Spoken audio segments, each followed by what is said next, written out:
Hello, everyone. In this episode, I'd like to invite Marijn Sommer and Steve Dalby, the one that is with his back to us. So, Hey, welcome to my podcast. How are you hey, today? I'm pretty good. I'm very relaxed. I just had an hour's drive with a nice cigar, Okay, listening to some okay. podcasts, so I'm very chill and relaxed. I'm And chilled, more chilled than you. Probably. uh, Definitely more chilled than you. I drove here an hour ago, so back from the okay, office, and yeah, life is good. Life is always good. perfect. So, as an introduction, please let me know who you are, what you do, and where you're from. And the question is actually, go ahead. All right. So my name is Marijn Summers. Um, I live here in Belgium, and I'm a consultant. And I have issues with my height, but my therapist says that as long as I think big, have great big ideas, and do podcasts with that Steve Dolby guy, then life will be brilliant. So, hi, Marijn. I'm glad to be on your podcast, Amy. Thanks, Marijn. Follow that, you bastard. How I'm about Steve. you? I'm Steve, and I try to make every decent conversation into a stand-up bit because I've got problems with people maybe not liking me. So I'm just trying to be funny all the time. Okay, so guys, for people that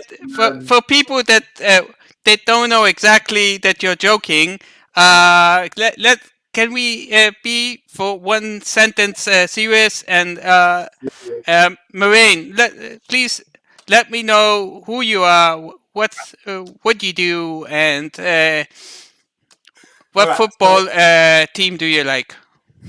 Hmm. Football team. Ooh, I'm Soccer, not yeah. really into football Okay, actually. yeah.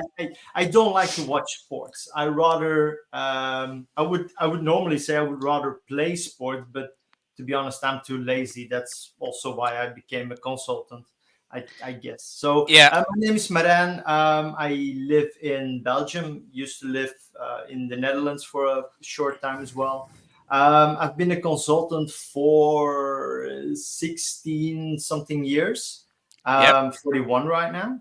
Um, I've been over 10 years working as a freelancer for myself. Starting work with SharePoint back in the 2007 days. Went to 2010, 2013 to the cloud. Now I'm mostly focused on Teams. Um, Mm-hmm. Fun fact: I'm also a licensed watchmaker. Wow. So Wow. I did a 4-year night school to become a clock and watchmaker. So yeah, and I like Mm-hmm. whiskey. Oh, yeah, sure. I Really? do. You've never told me that Yes. before. Yeah.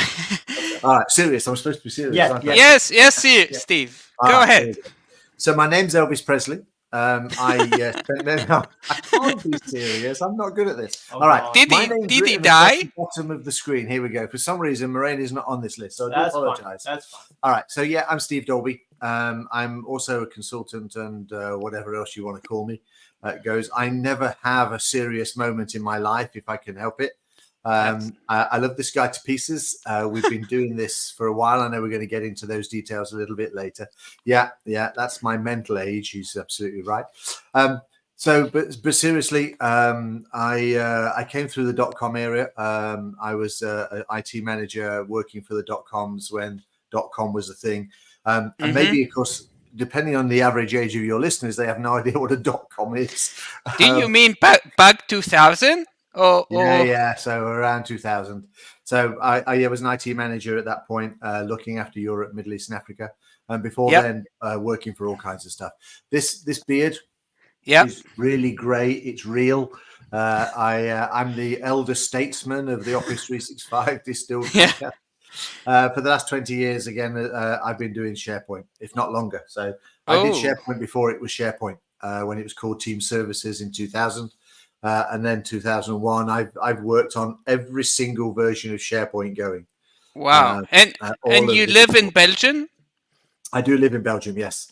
but So, but I'm a bit. your accent is not from Belgium. No, I am definitely a Brit. I can't find my nipple for some reason. There it is. There we go, British flag. Yeah. So how many years have you lived in Belgium? 22-ish or something like Wow. those lines. Yeah, 22. That- I came over here just after the millennium, so I guess that's right. 22 years. I see. And I've worked in all of this consultancy game since then. So.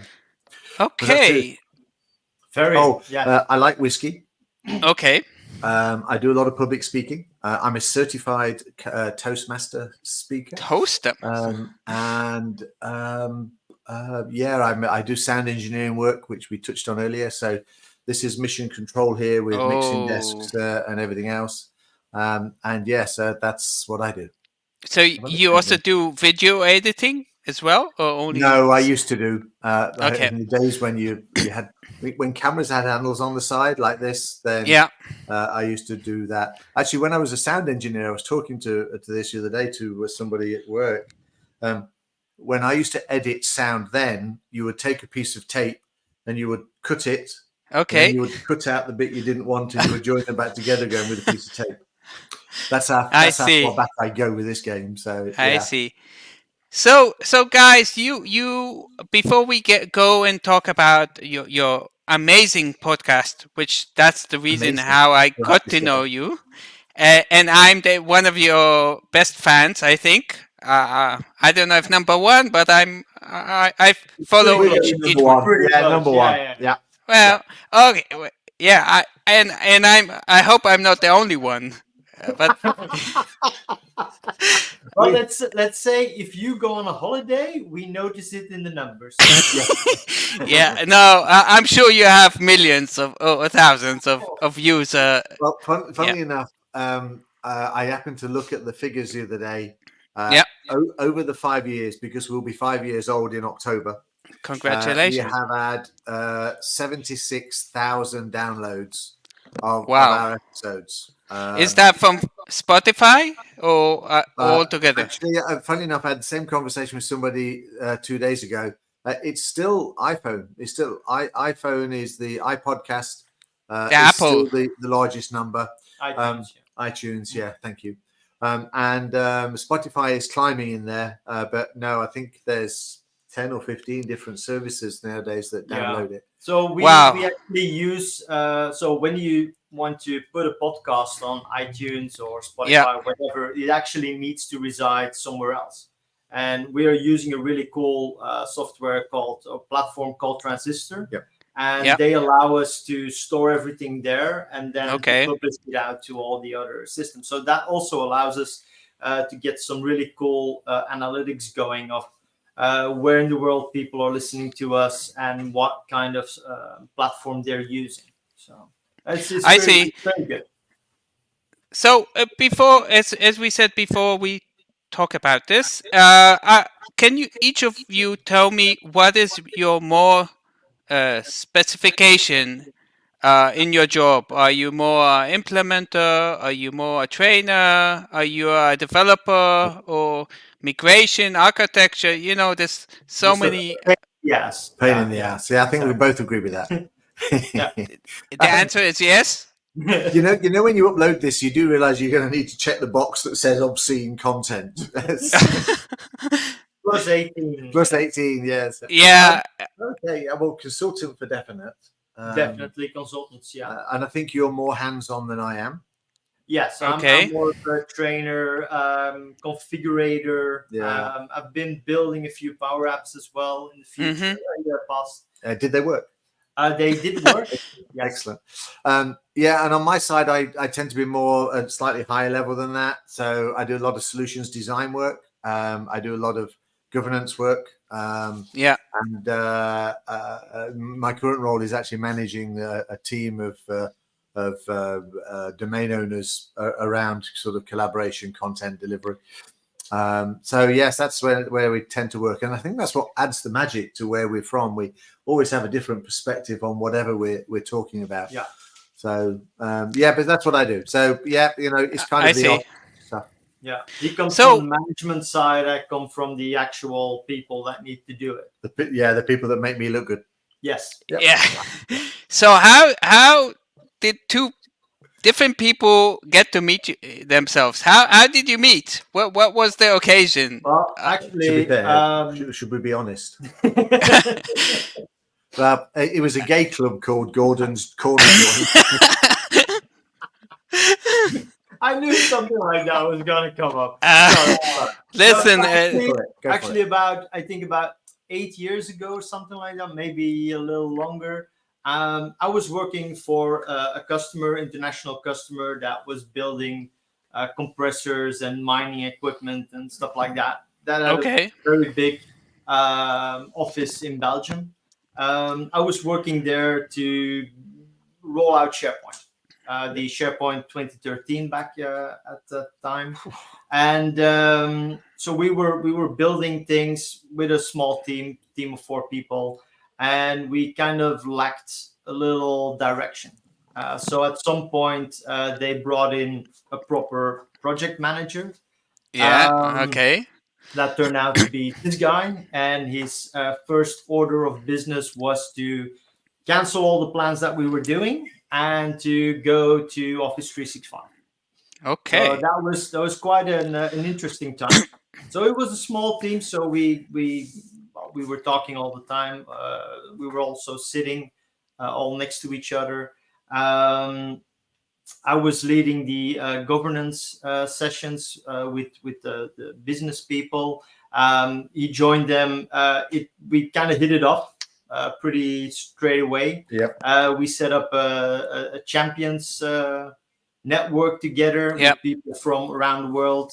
We did some funny sessions every 2 or 3 weeks. Yeah. To those champions. As a meeting, so as a kind of live interactive sort Yeah. of coffee time. Come and join us. Yeah, ask us anything, and Yeah. and we Yeah. would give them more information about what we were rolling out, what we were doing, what we were building, things that they needed to look out for. So that was a lot of fun. And at some point, that project came to an end. He was escorted out of the building.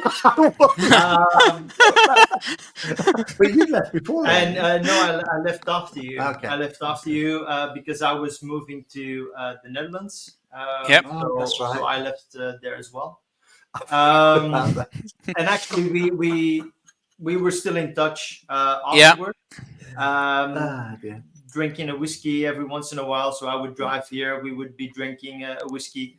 And at some point, the conversation came up. Like, on the one hand, we had so much fun doing this with the champions in the organization. So why not continue doing something like that? Podcasts were becoming pretty popular. Steve had his background with sound engineering as well. And we would just have conversations where we would just bounce off ideas and have a talk. And at some point, I think Steve said, "Why are we not recording this and sending it out into the world?" And that's if you remember to record.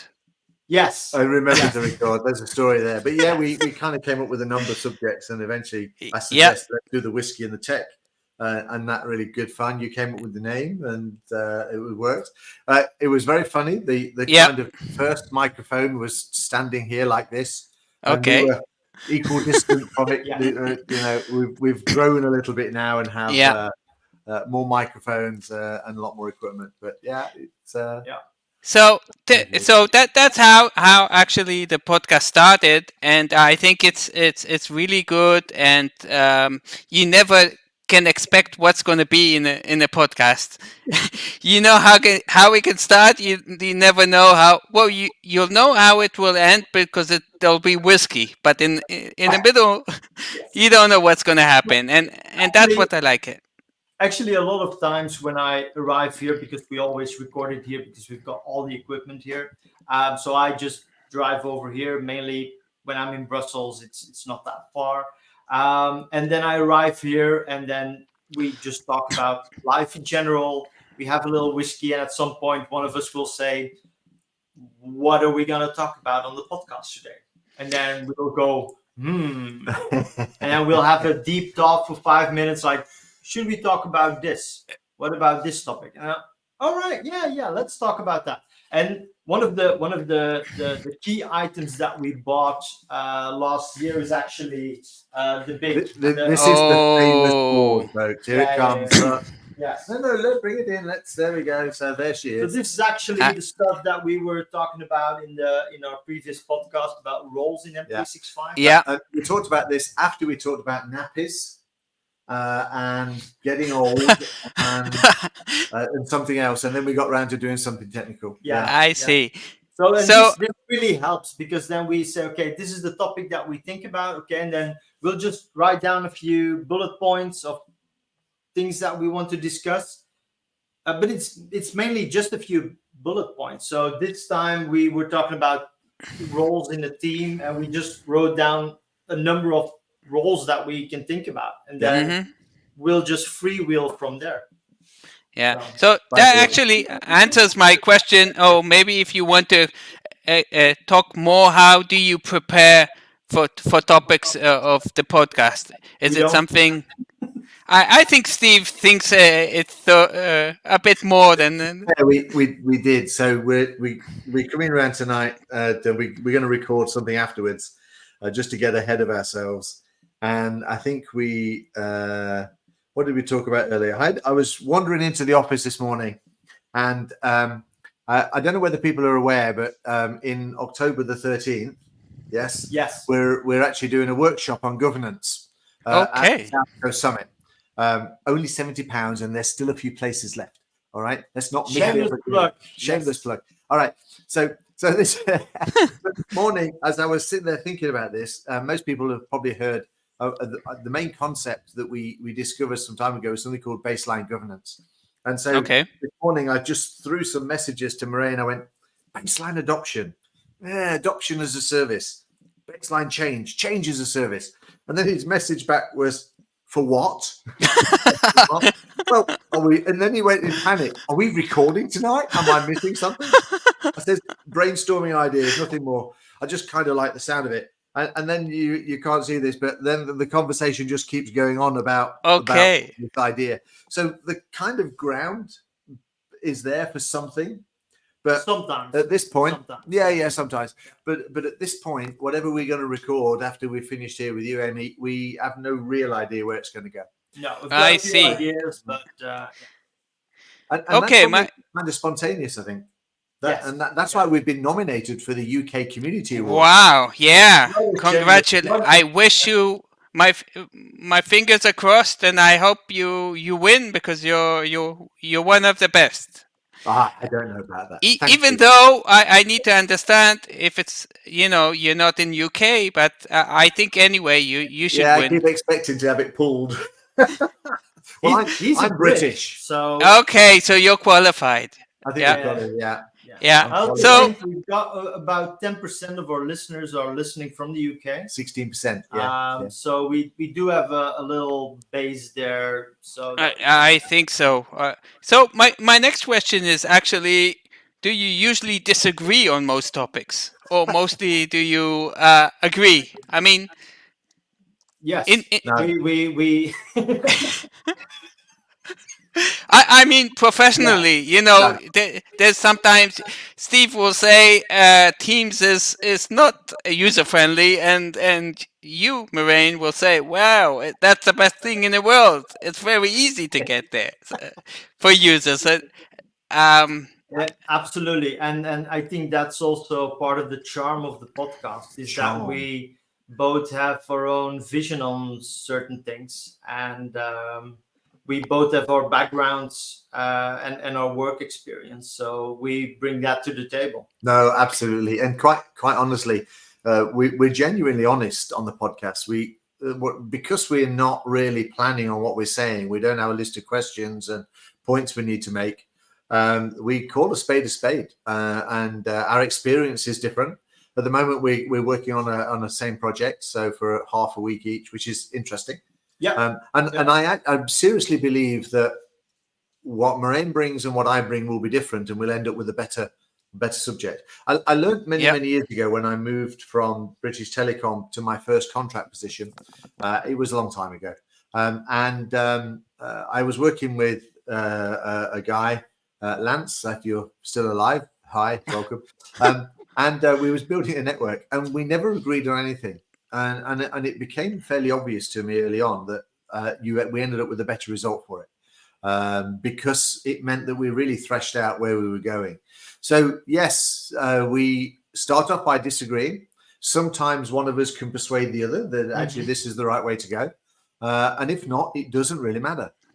We both say, look, this is our opinion, and we use this a lot on the podcast, but it really does depend. Sometimes the organization will mean that I'm right, and sometimes the organization will mean that Marijn's right, based upon where that idea is being placed in that scenario. So it's but kind as of, you we say- are challenging each other, and that's part of the process, and that's also for me the part that I really like. So on the podcast, you hear me talk a lot about golden nuggets. And those are the things that I learned from talking to this man. So I just the think answer is actually it depends, right? absolutely it does. I want to share with you something. Tell me what you think. I found out the more you know on a topic, sometimes it's harder for you to give a fast answer because you need to think of all of the possibilities. So they ask you, where do you want, where should I do task management? So you can have so many tools, and sometimes because you know so much things, it can it's better because you can give the customer lots of possibilities. But on the other hand, it can also confuse and also make it more complex for you to give the proper solution. Or what do you think about that?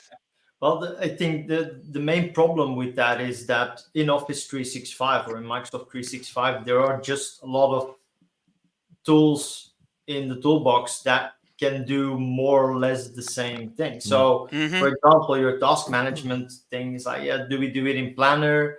Are we going to create a list? A do list. we do it in MS Project? Do we do it something else? So there are a lot of tools that can do more or less the same thing. And I think it's always, it is more difficult for a customer because they just want to do their tasks and just give me the answer. And we then have to say it depends what you want to do, and so it gives you room for conversation with the customer, and in the end, just like with our podcast, in the end, come out with a better solution. It's quite true. I mean, you also should just think about it. As a perfect example is if we look at the desktop application. So let's take Word, for example. You know, there are some fabulous features in Word that allows you to draw equations, full-blown scientific mathematic equations. And I wonder how many of your viewers and listeners have actually ever used it. But you have Excel for that. You have Excel for that. Well, yeah, but if you want to do an equation on the board with all the Greek characters and figures and everything else, mathematically speaking, the formula, you can't even do that in Excel. But of course, it's a small number of people that do that in Word. But there's legal people. Legal people use Word for different things as well.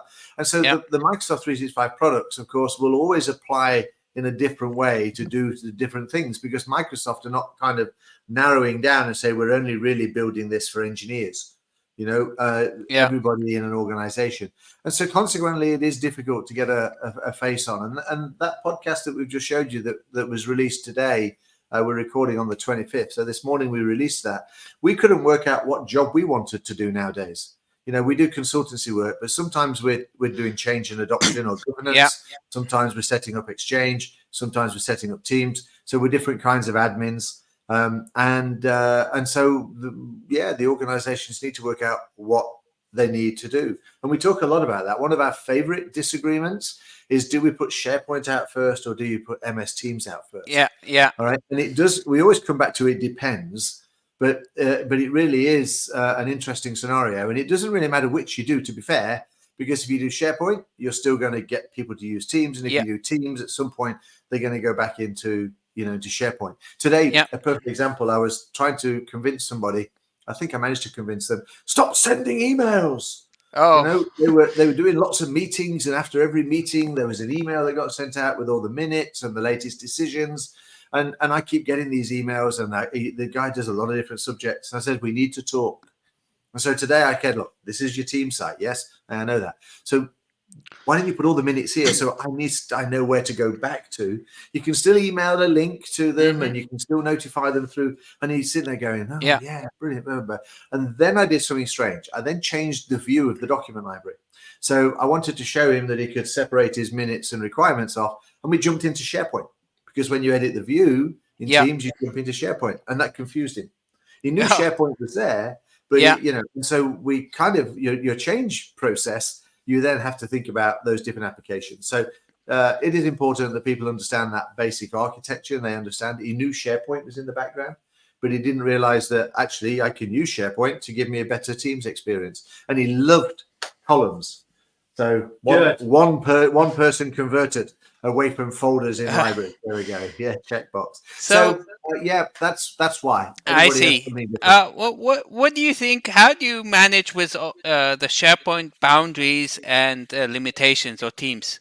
Because people, users are not aware of all of them mostly, and sometimes they can throw 1 million documents in one library, or all kinds of crazy things, and then they shout out and say, it's not working, something's broken. So or other things, the threshold and all kinds of sync stuff. So before we answer this, does he told us where to send the invoice for all this free advice he's getting? Did we arrange that? Did my agent? Yes, the Tel Aviv beach.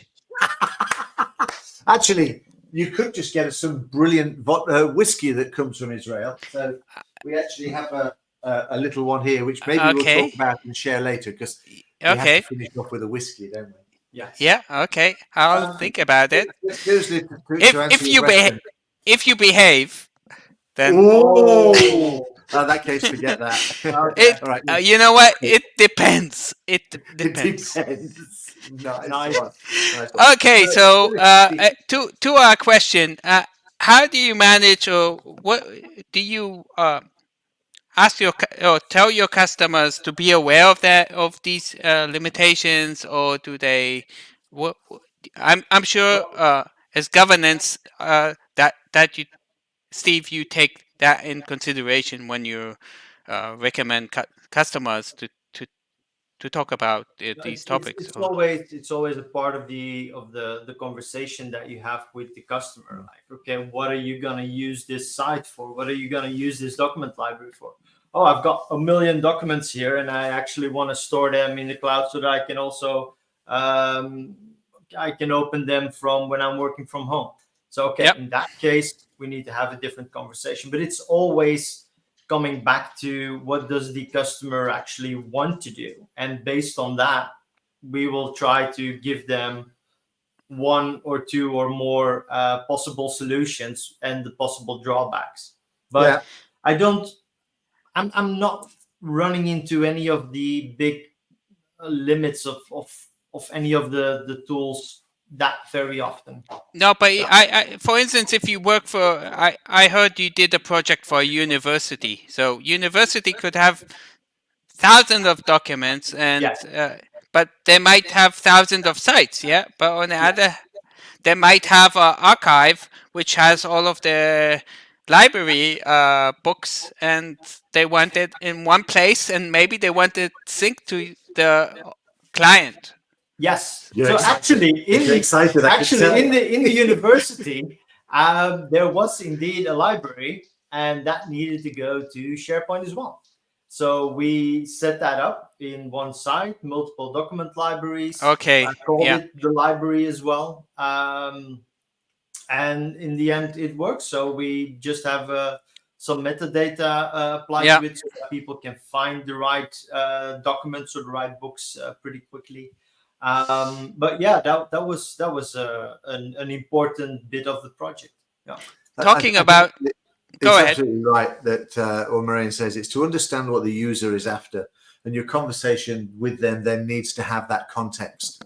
So if you're talking about libraries and how many document libraries that you're actually talking about, you sit there and say you got 1 million documents. Are they all the same subject? Do they all need to have the same people looking at them? Do you want to search them all completely? How do you separate them at the moment? All of those questions, and thresholds will certainly kick in there at 5,000 documents. Yeah. So you kind of need to be able to break them down into smaller lots so that whatever view of the documents they have, there's never more than 5,000 in the view, or whatever the numbers are, or the threshold that's running. And so it is all about those requirements. And that's why we talk a lot about baseline governance. Baseline governance is really the minimum that I need to do and talk about to be able to meet the user's requirements, whatever that may be. So if it's a library with library books, it doesn't need to be one site, though you might want to separate it out. You might want to separate it into libraries. And then, of course, you need to think about the future. But you only need to explain the limits of what you're trying to deliver, not the limits that they might hit in 20 years' time or 5 years' time or anything else. So it's about putting context into everything that you explain. And in the end, it's all about delivering value. Yeah. So we are hired to provide a certain value to the organization, and we bring our experience. And with asking the right questions, we aim to deliver that value to the organization. I see. And what do you think about the concept of metadata? People are used to using folders, and people are, on the other hand, some organizations want metadata, some want a mixed thing. And, when they're using Teams, they have no choice to use folders. So it's very confusing, and people are lazy. Yeah, people don't like to tag. And it's not clear what Microsoft wants the users to do. It gives the two possibilities, and so but that's mainly because Microsoft 365 needs to work for, let's say, a little accountancy company. I got this. No, I got this. Okay. It depends. Okay. Yeah, but yeah. Okay. So true. So it needs to work for a little company of 5 people, and it also needs to work for an organization like Coca-Cola, for example. When I started out, let's say SharePoint 2007, that was a big boom, definitely in Belgium. I don't know how it was in Israel. But in Belgium, it was a big boom, and everybody wanted to have SharePoint because everyone else had SharePoint. And there, my big pet peeve was to get rid of folders and move everything into metadata. Which is the right way. It's the right way to go, okay? So because it brings you a lot of extra benefits. Yeah, definitely, yeah. Exactly, as you said, like, people are lazy, people know folders. And with the introduction of Teams, we got folders left, anyway. right, and center. Yes, exactly. So I kind of changed my vision on that. And yes, metadata is still very important, but I'm not against the use of folders. Yeah, because you also have the threshold that if you put everything with metadata and you can manage permissions with metadata currently. So exactly, but once more, like, that threshold, even that view threshold, is not something that I encounter that much. So I actually see it a lot, but I have a customer which is government, and they have 1,000 but I guess there's ways to deal for that. So my next question is, how did you? Opinion. Oh, go ahead. The little one here. What about the big guy? The big guy. Go ahead. He's wrong. Okay. So what do you think? What are you paying SharePoint for? You're paying for SharePoint so you can get to your documents easier. You don't lose your content. You don't reproduce 15% of your content because you can't find it. And the only way you can really do that is actually having a proper metadata solution with content types, the appropriate managed metadata, and an appropriate dose of change and training. And then you will get the value out of SharePoint. So, but now did you have this advanced? The search. Is metadata really needed? Because the search, you can filter by it, but the search can pick up things like that, can't they? Things like what? Oh, the names of all the folders, so that you don't actually find the documents inside the folders. That is true. That is what search will pick up. It'll give you the names of the folder. I could go on and on and on. Yeah. And Okay. also, Yeah. if you add that I metadata, your search is drastically improved because metadata gets a higher priority in the search and in the indexing. So why would you want to stick with folders? Okay. I Let me think it say depends. Yeah. it depends. That's true. That's what I got earlier. This is not a new argument. All right. I know. This is an argument that's been around since 2003, 2007. Yeah. For the better or for worse, you really have to try and basically put things where you're at. But here's the real question that the organizations need to ask. If you are using SharePoint to do documents and you're going to leave them in your folders, why are you bothering going to SharePoint at all?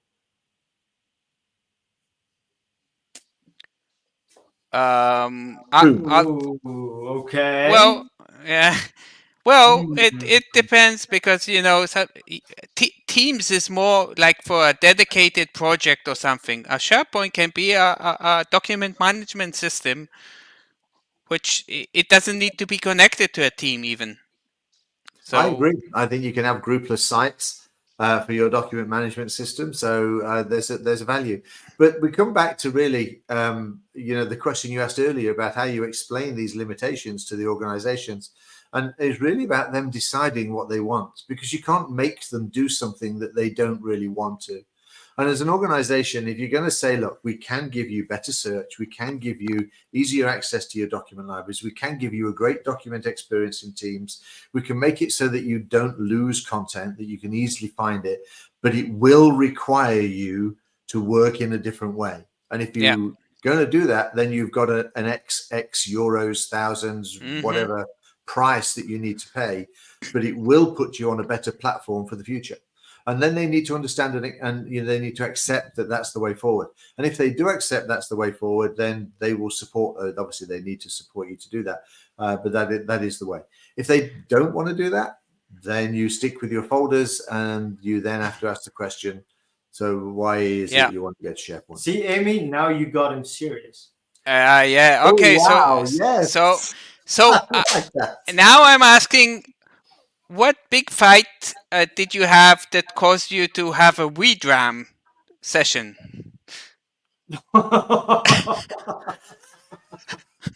Great question. Yes.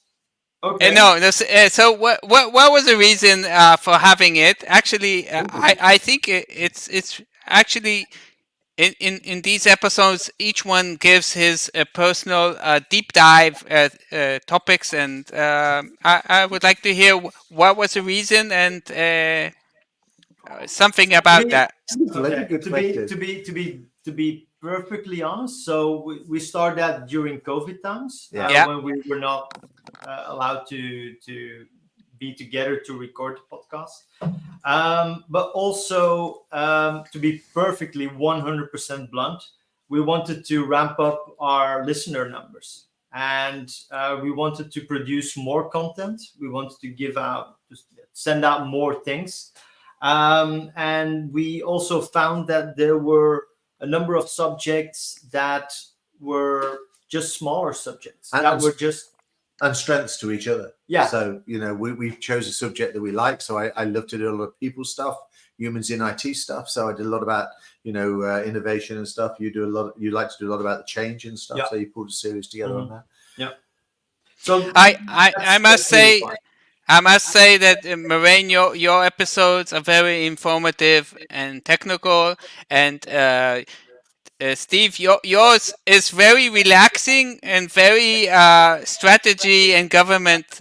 And listen, when you talk, it really relaxes and it gives people to. It's very special. So I'm saying I enjoy both episodes. Yeah, it's special.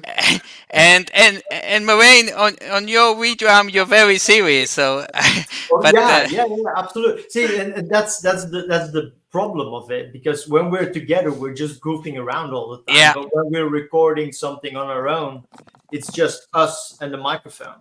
Just one person and a microphone. So we don't have that banter. We don't have that goofing around, Hmm. and I think that's what makes it more serious as well. Yeah, Serious. Serious is walking on eggs Yeah. sometimes. But they are good. I mean, Marijn, I just get an email and a file, and he's recorded something really, really cool, and I just put it into the podcast and knock it online. And we do get a lot of good feedback from them. But very often been too busy to do too many of them. And we, to be honest, I think I can say that for both of us, we like goofing around. I mean, I love it. I think it's we love very. getting together on a Tuesday night. I mean, we'd have stopped it a long time ago otherwise. yeah. This is great fun. And when we do them live, we've done 2 or 3 live. One failed desperately Miserably, badly. yes. But the others that we've done are superb. And you're going to see us live working together at Bletchley, at the National Computing Centre in September, and Lisbon. Is Yes. that November? Yes. Yeah. And Lisbon, Couple of we're days. we've got a session there on governance and goals, and I need to write that session, but it's on the list. So we're doing that. And of course, did I mention the governance workshop? I think I might have done. You might have, yes. So we do have fun together. We actually did a workshop last year on adoption, and it was a complete and utter blast. Is that ADCAR? Yeah, that's we the did ADCAR. baseline change and stuff, and we had about 10 people or so in the audience, and it really was a blast. We enjoyed it. They loved it, and so we're going to do a very serious subject of governance now and DWARP. I know, Marijn, you are MVP. Are you, Steve, MVP? Yes, he is. Okay. Is this, when did you get, is this, how many years do you have it, Steve? Months. 6 months? How many months? No, I think I did it in December last year. So something like that. Yeah. I see. And who nominated you, Steve? Marijn? Might be me. Yeah. Can't remember. Might be. You don't know? I can't remember, to be honest. No, because it also took quite some time before everything. Well, I see. Before Microsoft decided that Steve was worthy enough. So I'm also a new one. I just got it, I think, in June. So I'm really new. Congratulations! Yes. Thank you. So congratulations to you, Steve. And can each one of you tell me? Look, I want to say this. You worked really hard for this. I mean, the stuff you do, the posts you do, the recommendations for the podcast, we really appreciate it. So you absolutely deserve that. All the videos. Thank you. Oh yeah, brilliant. Do you want to hear a secret? Yes. They turned me down the first time. Also me. And this you. was the second. The first year, I didn't even get a reply. That was so. I didn't even get a positive or negative. So Norm Young, you know Norm Young? Yeah. He renominated me, and in January, and then I got it in June. So nice. So we should start a never new club give up. Then. Yeah, the failed MVP first time round club. Yeah. So if each one of you can say what was their journey to become an MVP. Marijn, how many years do you have MVP? I think 3 or 4 years now. So something like that. Actually, I've been speaking at various events for 10 years now, something like that. Because I've always been doing training and all that. So ever since I started working, I was in charge of pre-sales, and I was in charge of the key user training. So I've been giving a lot of training. So I was used to standing in front of a lot of people, and I liked it a lot. So I've been speaking at various events for 10 years, meeting a lot of people, and I don't know if I'm allowed to say this, but at a certain point, somebody from Microsoft said, "Hey, after the MVP summit, let's all hang out for a week in the mountains, and that's gonna be awesome." And I said, "Yeah, there's just one little problem. I'm not an MVP." So the guy was like, hold on, let me fix that for you. Okay. So he talked to the product teams, to the MVP teams, and apparently I was already on the list anyway. The toilet list. Perfect. Exactly, Yeah. yeah. But to be honest, I was never trying to be an MVP. Yeah. I never got nominated, or I never asked to be nominated, or whatever. I just had tons of fun going Yeah. all over the world and speaking at events. I always thought I was not good enough to be an MVP, because I see MVPs and I always think like, Yeah. "Ooh, they're like the Yeah, proper heroes." they're I God, was surprised, goddess. Marijn, when you- And then well, it did happen, and I'm so very grateful that it did, awesome. because it got me in touch with a lot more people, Yeah. and it gave me such wonderful opportunities, and It's a amazing great It's actually community, quite I special. think. I mean, It's a great community. Yes, and also every year. So in July we get renewed, and every year I'm like, nope, it's not gonna happen anymore. Yeah. They finally figured me out that I'm an imposter, so they finally will not renew me. But Espionage. Yeah. That I really work Yeah. for Google. Yeah. yeah, but to be honest, I think that the podcast is my major contribution Yeah. to being an MVP, because every 2 weeks we bring out a lot of Something. golden nuggets for Yeah. the community for free. Yes. How about you, Steve? Oh right, yeah, no, Steve Dalby. MVP. When Yeah. how did I get my MVP? I came last year, so I kind of don't have to worry about renewal. But a lot of it for me is around supporting people in their podcasts and stuff. We do a lot. I do a lot of podcasting work, and obviously I produce this podcast, so that helps. And we've done one or two for other people. I'm trying to grow that. So if you're looking for somebody to produce your technical podcast, give us a call. More than up for helping other people get there. And presenting, I just love it, presenting. Yeah. Shocking Perfect. people, getting them to rethink. So it was ideal for me. But I've been in this game a long time, so I kind of thought I'd like to get the check box, even if It's about know, time. Yeah. I think that's how I did. I never really phased about it. A bit like you, a little bit. But once he got his, I had no choice.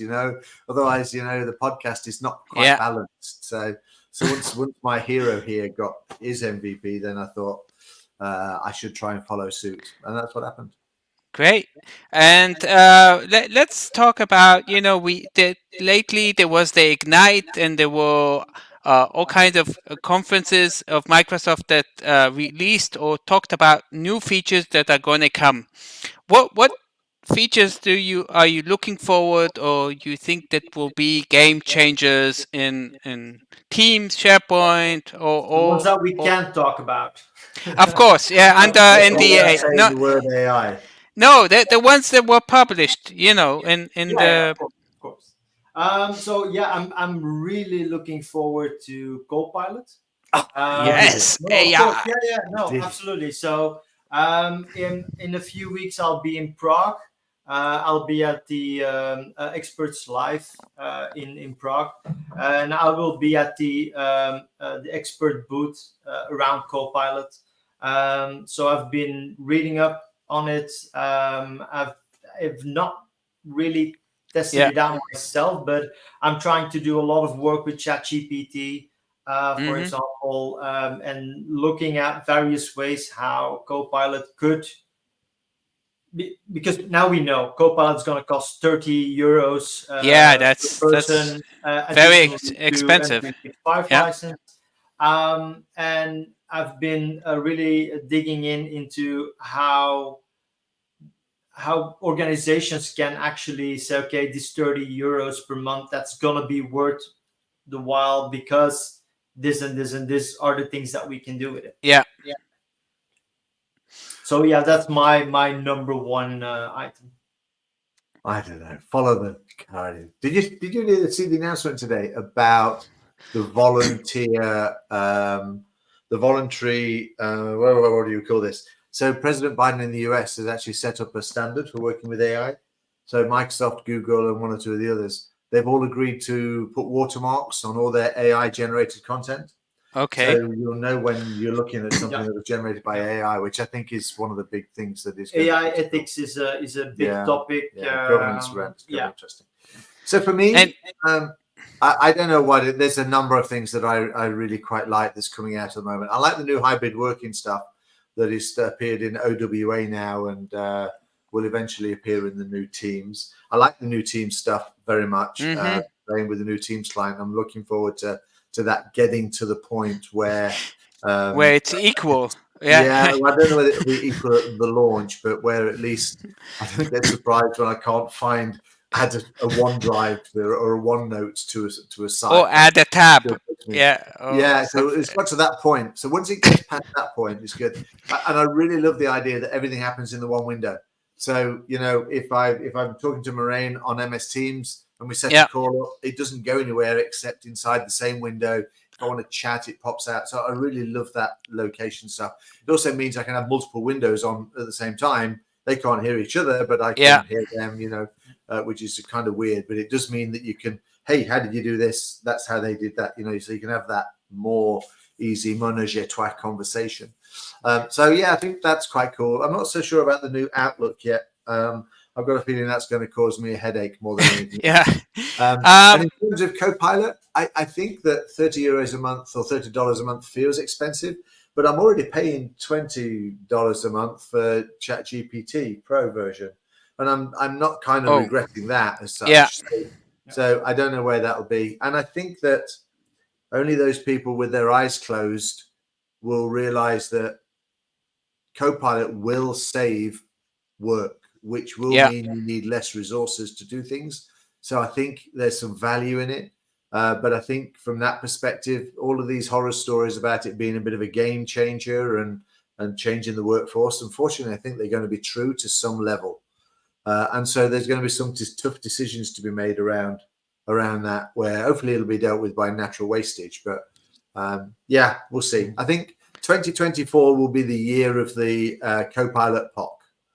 That's what that will be, and really starting to identify. So you can't not ignore it, really. But there are equally so many cool things around Viva and around those apps that will start to come into their own next year as well. And Loop as well, of course.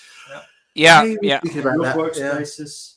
Yeah, the workspace is nice, but again, we've got to sit there and work out how you're going to change the organization for this stuff. There's so much happening at the same time. So yes. And it's also going to add a new answer to the question, what should I use when? Should I use a Teams site or a Microsoft Teams or a Loop workspace or a OneNote? And the thing is that I was testing Copilot 2 days ago, and I asked him that question.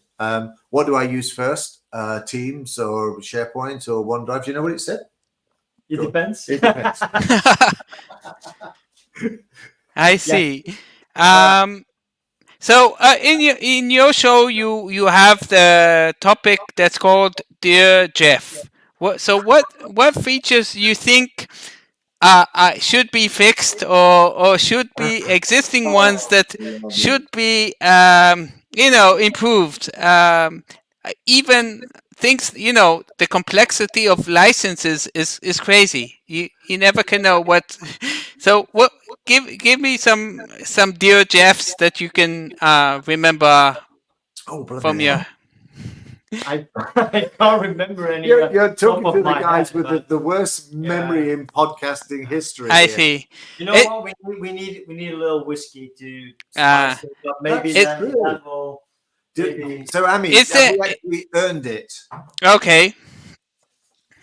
Dear Jeff. So there was some Dear Jeff stuff around Teams. I remember that much. Like, Dear Jeff, I want to be able to find X and Y because we sat there looking for something, and so we're kind of looking for those missing things. And I'm sure everybody's got lots of Dear Jeffs, but they're only relevant at the time they happen, which is why we can't remember them. So you're kind of saying if only this post was at the top instead of the bottom, and we would go, hey, Dear Jeff, you need to be able to allow us to have our new post at the top rather than the bottom. You remember that one? That was one of ours, and so they changed their post. So no, it's true.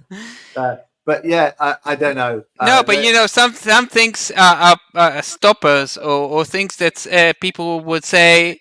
If this is like it is, I might go and use a different tool. Or if this limits me or something. Or if this could do some more things, then I could be more productive. Or yeah, Yeah, I okay, think so. But there are things that stop us doing things, aren't there? So, I mean, when we're both the same, we sat there the other day, had a bit of a brainstorming session around managed metadata and around sort of the things we were trying to set up.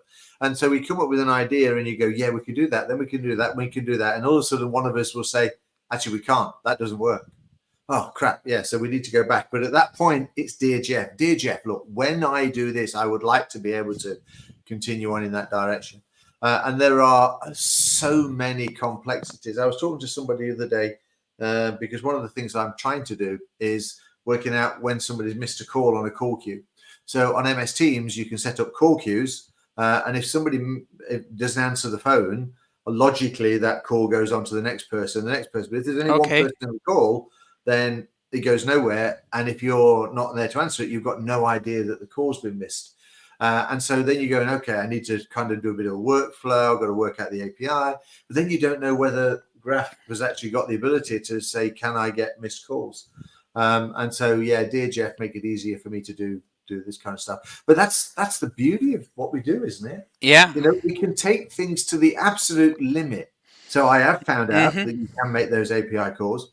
Thanks, Anouk and Water. Yeah, good. So we know we can do that. Now we've got to sit there and work out how to do it. And that's what the partnership network of Microsoft is all about. And the MVP network is all about. You can always find those answers. But yes, there are many things that you come to a standstill. Okay, we're almost finished. I just want, I see in your title, Steve, Viva Innovator, and I know, Marijn, you're also a Viva Explorer. Can you talk about what about this Viva, and do you think companies are adopting it because some companies don't know anything about it, and there's so many. There's like 20 Vivas. Yeah. And that is one of the things that we discussed as well a few times on the podcast, is that all the Viva applications are so different that there's not going to be one Viva owner. I mean, Viva Goals or Viva Insights, it's something very different. Viva Engage, the new Yammer, it's also something very different. So on our board from the last podcast, which we released today, we actually have at the bottom here, community managers, we have ambassadors, we have consultants, Exchange admins, SharePoint admins, and then we came to Viva at the bottom, and the line on the bottom of the board says, whoever owns Viva, because we don't know who owns Viva. Yeah. And we had laughed and joked about it. It was one of the golden nuggets, really. Right? It's the business that owns Viva. And of course, that's a responsibility that they need to sort of take on board. But the whole program, of Viva Explorer, what is this like? People that are experts that are volunteering to promote this product, and it sounds very interesting. And how can people join it, or what? Yeah, so the big idea about Viva Explorers was that it was a group of MVPs. And the reason why it was only MVPs is that we were also sharing information that was not out yet. So the big idea about Viva Explorers is that it would give us a space or a meeting space to talk about how we are rolling it out, what are pitfalls that we encounter, what are best ways to approach something. And that wasn't there yet. And because Viva is so new, there's not really a lot of common knowledge about it. So this was really a group of people that wanted to do more with Viva and had to have a space to talk to peers around, okay, I now want to do this. What would be the best way to approach it? Or is this even possible? And I think that the Viva Explorers group is brilliant at that. Yeah, I think no, it's very true. I mean, I think that the conversation is around Viva. and a lot of the conversation is around adoption and training and stuff. And there's some great people that are on the Viva Explorers website. You should check them out. Your Viva name is? The Bon Vivant. Bon Vivant. Yes. Yes. Viva Las Vegas. That,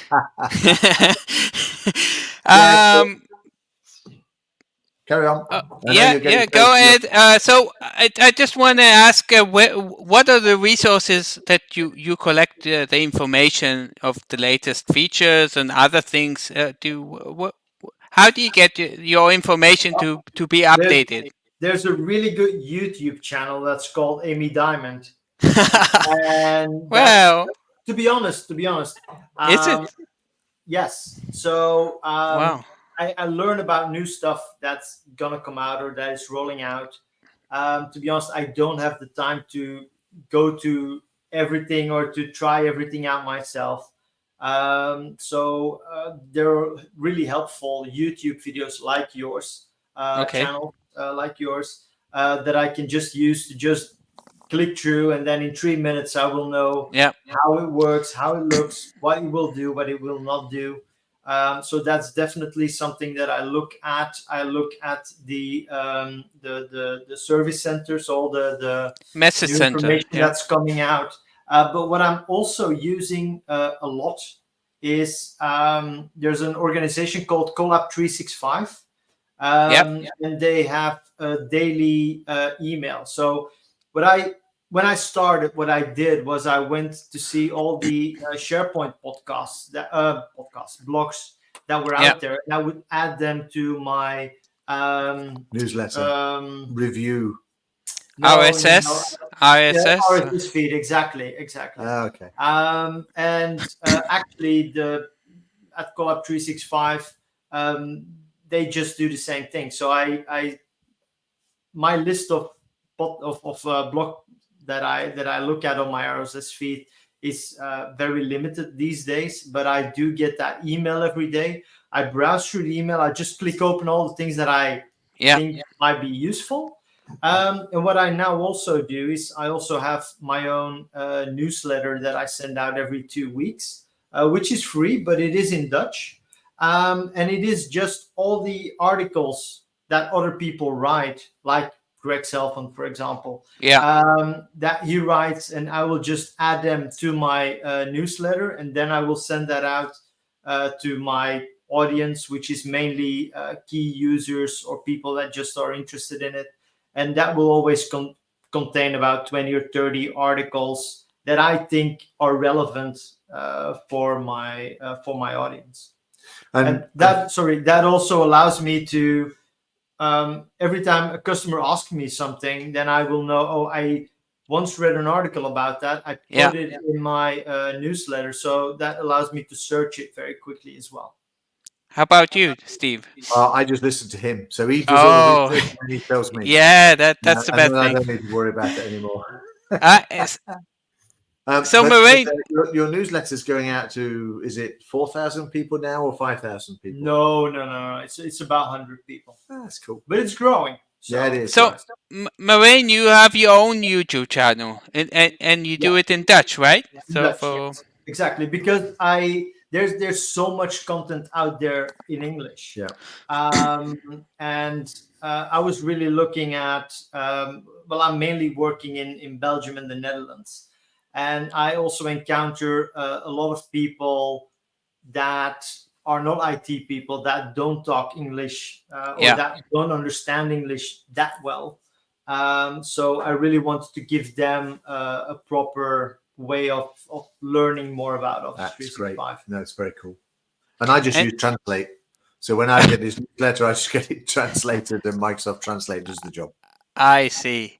Steve, do you have a? Don't look so insulted. No, I'm not. But it does mean that I'm not having the same reach as you. No. So you now have how many followers do you now have, Amy? I have above 400,000. Exactly. Hey, 400,000 people. Wow. That's yeah, and I don't know how. It's I just do what I do. Brilliant. Pure brilliance. I'm happy that even one person will be using it, and that's good enough for me, because it's just a reference for me to get back if I need to find something, so I know where to go. So, No, Yeah, it's great. I mean, exactly. but oh yeah, fabulous. Yeah. so guys, I want to wrap it up. And how can people reach you through the social media? What's or for the podcast? To you, sir. So the podcast that would be the easiest would be on Twitter, I think. So at O365 Distilled, or at Office 365 Distilled. O365 Distilled, yes. Or office365distilled.com, which I need to renew. I must remember to do that. Yeah. Or steveandmarijn.com, that works as well. That's true. No, It it's does not work. MareinandSteve.com. MareinandSteve.com. Okay. Yeah. And of but- course, also on Spotify, right? And other app Spotify, iTunes, Office 365 Distilled. Overcast, wherever you listen to. and LinkedIn, of course. Yes. Yeah. Yeah, no, that's LinkedIn true. My handle is at SciSteve, SEI Steve, and I guess you're Marijn Summers. Marijn Summers, yes. So you can get to us one way or another. We're easy to find. Yeah, so it was an honor and pleasure to interview you, and I'm really happy to get to know you, and looking forward to be in touch in future.